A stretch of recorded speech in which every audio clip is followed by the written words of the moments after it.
first couple days, obviously acclimation, everybody getting used to the heat, getting used to communicating with each other. But so far, so good. Every day, we're just trying to come in and get 1% better as a unit, as a team, and that's the goal. We get 1% better every day. How's that change from off-season program communication to now training camp? Besides the 5 weeks away. I mean, obviously OTAs, it was just to build up, and once we came back into the training camp, we were just still trying to build off of what we learned in OTAs. Obviously, we probably had to go back and refresh over some of the plays, but it wasn't like it was our first time hearing it. So with us coming in, we was able to pick up on some of the things faster. But obviously, some guys, they give us a little load, we may mess up here and there, but that's what all this time is for: meetings, walkthroughs, and everything like that. How different is the feel this year training camp compared to the last few years? Man, I mean, training camp will feel like training camp every year, especially here with the heat. But it's training camp. We all know it's a time where we all try to come together to help build the team chemistry to help get where we want to go during the season. So, I mean, it's great so far. It's going to be training camp regardless. I was talking about under the new regime. I mean, it's going good. The coaching staff doing great. I feel like they're doing a great job with the play call. Like I say, we're just refreshing on the plays. So, obviously, they're not just pouring it on us. It's not our first time hearing it. But the staff so far is great. You talked about your OTAs, but what do you like about camp scheme? Man, I love the attack mentality, the mentality that Camp brings along. He's the same high energy guy every day, and as a person looking at someone else, all you can ask for is them to be consistent every day, and he's been that every day. Did you enjoy the Iron Jaguar games? I did. I loved it. Obviously, a little competition, get to go against some of our teammates, which makes it a little bit funner. Just give you a little bit of edge, especially if you're a true competitor.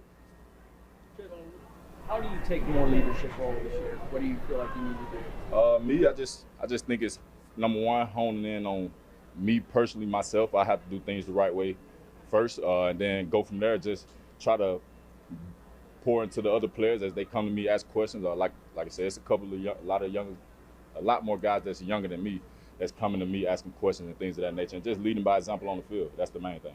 It's kind of a switch for you. At one point, not too long ago, you were the young guy asking a ton of questions. Most definitely. I mean, I always felt like I've been a leader ever since I've been a little kid. My mom and dad always told me not to be a leader, not a follower. So I feel like I've always been a leader. It's just now it may be a little bit more broad to you all as far as the media and the fans and things of that nature as I get older as a player. How would you describe your leadership style, though? Are you more of the lead by example, or are you definitely more lead by example? I mean, I talk, joke, laugh around, joke around, things of that nature, but I'm more of a go out there, get the job done, and obviously, a lot of guys, they just see the hard work that I put in and dedication that I have for the love of the game. Hard to believe it's year 4, but 5. Where are you better, different now than maybe a couple years ago? I like to say just my mental aspect, and obviously in the film room, I know exactly what I'm looking for. But once I go into the film room, now it's not. I have more of a routine when it comes to film study, treatment, things of that nature. So I feel like just going in the year before, I'm a lot more mature when it comes to how I'm carrying myself in the building, how am I going about myself outside of the building as well. When you see film of yourself as a rookie year as opposed to like last year now, do you go, wow, what a different guy I am? I mean, I wouldn't say different guy because like everybody knows, I was drafted off of potential. I've only been pass rushing. I started pass rushing at defensive end probably say true my sophomore year of college, but now I always had athleticism to be great, but now I'm just starting to put everything together. So obviously it's some things that I'll be like, oh shit, I definitely could have worked on some things better right here, but obviously now, like you say, just trying to get 1% better every day, every year, and that's the main goal. Do you feel like there's more for you to do as a pass rusher? Do you feel like you're still moving up? Almost definitely. It's always room for improvement, but like I say, I feel like I'm establishing myself, especially amongst the team. That's all that really matters. The outside world, it really doesn't matter what the media thinks, fans thinks, or anybody else. As long as I get my respect from my teammates and my peers, that's all that matters. Speaking of your teammates, just how much of an impact has Eric Armstead made over the last year and a half? I know he had a sort of up and down year last year, but coming in. For me personally, Eric, he brings a lot of different things to the game. Like he's a true vet. He's been around the game he played in probably 2 different generations of football. So it's just his mindset, how he breaks down certain plays, certain formations, and just even the smaller details. Like you want to always hone in on small details, but I feel like Eric, he does a great job of digging even deeper into what they're doing or why they're doing it this way. How much easier can that make it for younger guys? I know you're entering year 4, but just learning your third defensive playbook, having a guy like Eric or a veteran to be able to carry along or help along? It makes it a lot easier. Obviously, he's one of those guys, like he's a laid-back reserve guy as well, but if he knows that you're struggling with something, he's definitely going to come up to you and say something regardless of if you ask or not, just because that's the type of leader that he is. He's played in multiple defenses himself, and he knows how to categorize some things that may be able to help the younger players. You and Josh played together enough to kind of know what to expect from each person on every play, you know what I mean? Most definitely. Like I'll talk about this my rookie year and years after that too. It's just like knowing who's on the other side of you or knowing who's on the inside of you. What type of rusher is he? What type of rusher am I? And that's where at times like this during camp, you all come together as far as communication. Is he taking a high rush? Should I take a low rush when he take this high rush? Or just we all been on the same accord, especially up front. I mean, within that box, like we all have to be on one accord especially number one when it comes to the run game. Everybody has a job to do on every single play, and that's in the run or pass. So just playing with him for going on 4 years now, I feel like I know him as a player, and we work together very well. All right, thanks, Trey. Thank you all. You sort of seen from him since you got here, and what type of player is he for people who may not?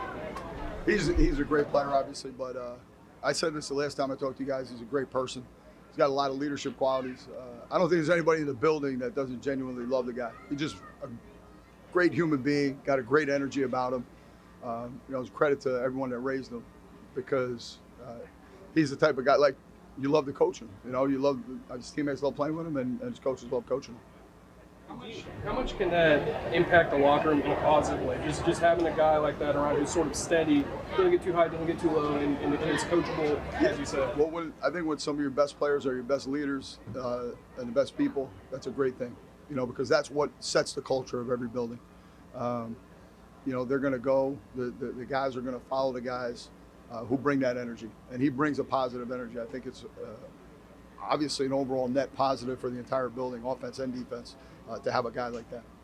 Did you know much about him as a player before you got here? He's kind of like one of those anonymous, really good players, yeah? I did, because just knowing Trey Scott at Georgia a little bit and some of the people, we kind of run in the same circles, coaches, and some other coaches. I remember Pete Jenkins, who's kind of a legendary D-line coach, going down there and had worked with him at Georgia and talking about him way back, when he was in college.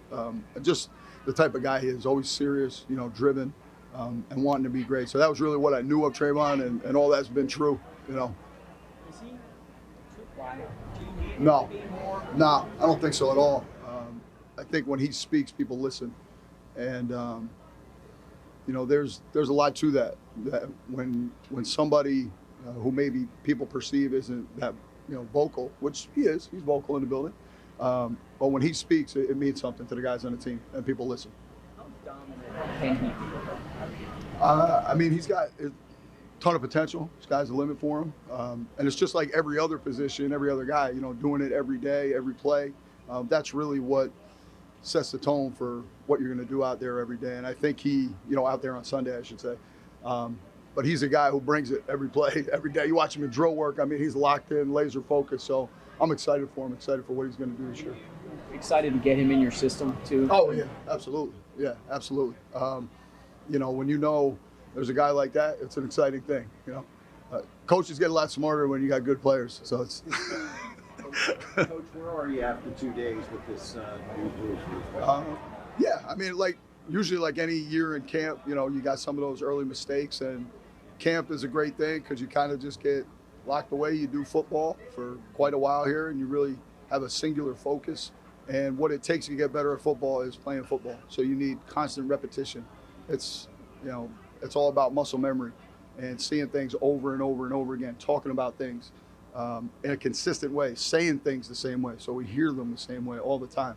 That's really, as a coach, I think the biggest challenge in camp.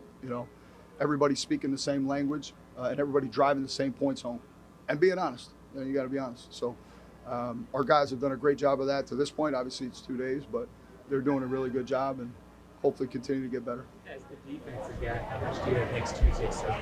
Say again, I'm sorry. As the defensive guy, how much do you have next Tuesday, sir? When pads go on, you see these guys get off blocks. Yeah, that's always a huge deal, you know, and it's a exciting time for the players too. But the only thing we can control is what we're doing every day, and that drill work that we're doing. I think that's such a critical part of coaching, that you have to simulate the things that are going to happen in the game, and you got to be laser focused as to where you're standing when you're coaching the drill, where you're filming the drill from, you know, so they're getting constant, consistent feedback when they go out there in full pads that they can play at optimal performance. A lot of it, I know you talked about just your defense, they can attack more, they like get better. Have you seen them be able to play more freely? Yeah, I think the better you know things, you know, and the more you do something, that's when you play faster. You know, there's more anticipation when there's better communication. So the more and more you do things, more and more you see things, you talk about things in the meeting room, you walk through things, and you get a chance to get it at game speed, you're going to communicate better. And a call is going to help somebody. So when our team is communicating, that's when we're usually playing fast. And I see that through the transition of the spring into the summer. I think our guys did a good job of studying this offseason, and they were able to hit the ground running a little bit when they got out here. Communication was good. You've been asked this already, but in terms of rotating guys at both corner and safety, kind of seeing those different combinations, what's your expected timeline to when maybe that shakes out and the depth chart starts? I think you're always going through that throughout the season. And one of the beautiful things about football is it can be so personnel and package oriented, you know, based on the opponent, you know, what they're putting out there from a personnel perspective, or who those guys actually are, what's the best matchup. A lot of times that decides who you play and who's playing in the game. So we try to do that all the way through, you know, all the way through to the end of the season. And I think that's a big part of evaluation as a coach.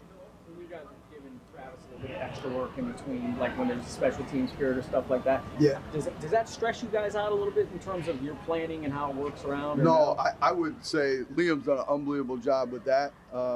He is like down to the second with all that. It's honestly, it's impressive to watch because he does a great job of communicating with us, you know, when he's going to be with us, when he's going to be meeting with us, when we're going to have time on the field. And our coaches, Coach Milas, Coach Perkins, those guys have done a great job, and Coach Lascari in the meetings. They've done a great job planning everything out with his meeting time and then having the stuff ready to go on the field so we can do, you know, feet meets and walk and talks with him in between if he's available. You've been around a lot of great football players. When you see the three wide receivers going up against your defense, is this among, or if not, the fastest group of wide receivers? Yeah, it's a great group, and they're hardworking dudes. You know, like they challenge you in practice. So you couldn't get a better situation, you know, if you're a defensive player than we have here, getting the opportunity to play against great players every day. So they really are. It's a great group. It's a special group of guys. How important has it been to have a guy like Eric Armstead in the building, in the defense, just being able to carry the guys along a little bit too? Yeah, I think Eric's got, as you know, he's like Walter Payton Man of the Year, the whole thing. He's got great leadership qualities, and the people in the locker room, people look up to Eric because, one, his consistency in performance, and just his personality is that of a guy that wants to help other people, you know. So that is, as a coach, it's a great thing to have, you know what I mean? And a guy that you can, obviously is always going to be honest, and that's what we're always looking for, honest feedback from coaches to players, players to coaches, and I think he's done a great job with that. Appreciate you guys. Thank you.